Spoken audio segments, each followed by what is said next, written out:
Hi friends, today I'm going to read chapter 4 of the Chocolate Touch. Last time when we read chapter 3, John Midas had woken up after eating that special new chocolate he got. And when he brushed his teeth, when he ate breakfast, all the things that he tried were tasting like chocolate. His orange juice, his bacon, his eggs that he usually doesn't like to eat.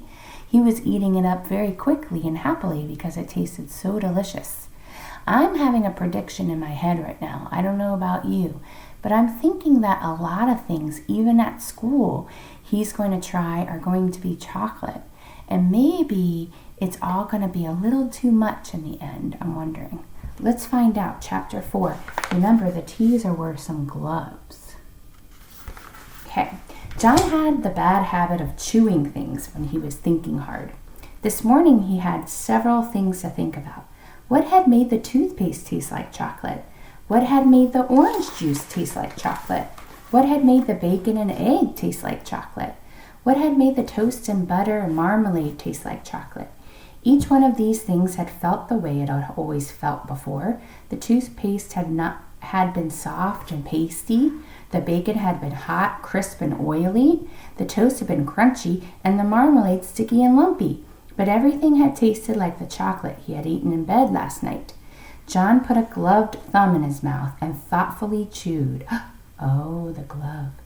His mother had frequently pointed out to him that chewing his gloves made little holes that let in the cold air, but he chewed them just the same when he was thinking hard. This time he noticed something very queer, that means kind of weird, about the thumb of his glove. Instead of tasting leathery, it tasted like chocolate. John pulled his thumb out of his mouth. The part of the glove that had been in his mouth was now brown instead of black like the rest. He bit the end of the leather thumb again. It came right off in his mouth, leaving his own thumb bare. John chewed, and it was like chewing leather made of chocolate, leather that melted like chocolate. In a second or two, he swallowed it. The gloves were not new. John had had them quite a while. He couldn't understand why he had never thought of eating them before. He tried to tear off one of the fingers, but the leather was too strong for him. He put it in his mouth and it immediately turned to chocolate. So I'm noticing when he tried to break it off with his hand, it didn't work. But when he put it in his mouth, it turned to chocolate. Then he was able to break it off easily. He popped it into his mouth and chewed it up and swallowed it. It was delicious.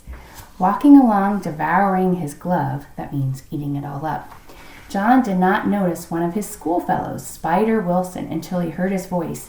"John's gone crazy! John's gone crazy!" Spider yelled. Then he turned on John. "Don't they feed you where you live?" he sneered.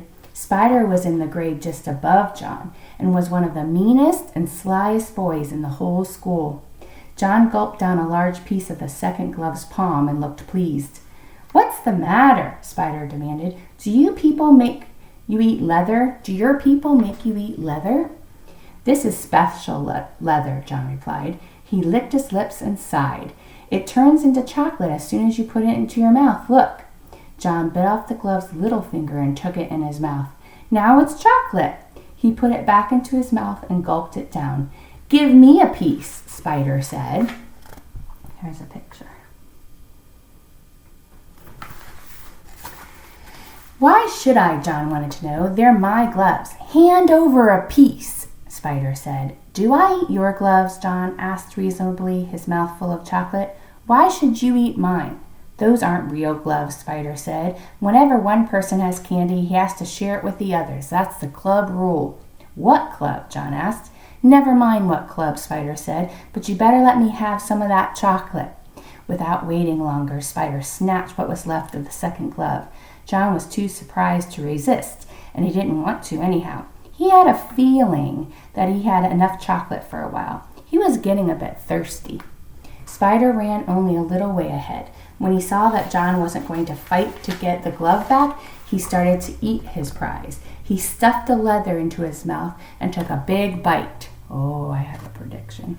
Spider stopped short in his tracks. He frowned and bit deeper into the leather again. Disgusting!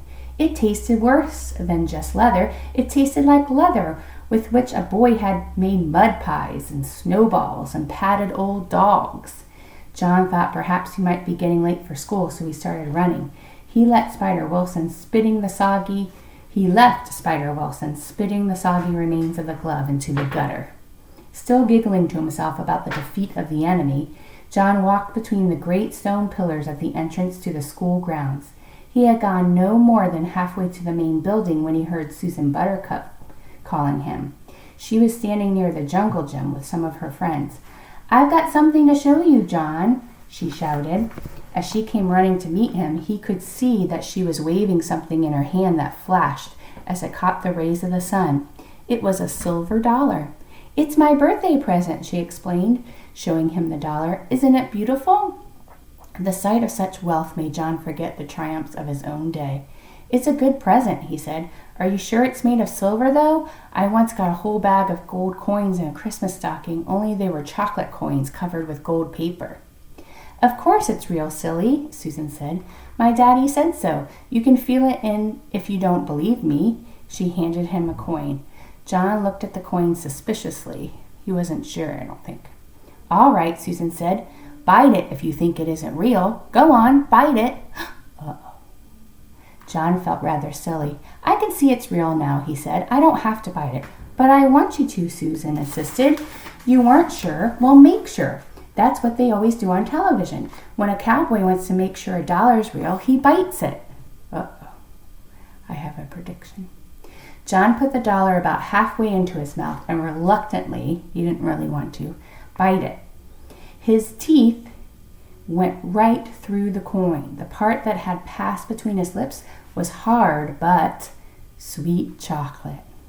Susan could hardly believe her eyes. She had given John a complete circle of silver. He sadly handed back a crescent. A crescent's like a half moon, so a part of it was gone. John didn't know what to say. Susan couldn't speak. Tears trickled down her cheeks like rain down a window pane. She looked at the piece of dollar in her hand. She looked up at John, whose face was red with embarrassment. "John Midas," Susan blurted out at last, "I hate you." She turned and ran away before John could think of anything at all to say. The end of that chapter. Here's chapter 5's teaser. It's a math paper, and the pencil is brown. I wonder what's going to happen at school in that chapter. Thank you for listening today. Until next time.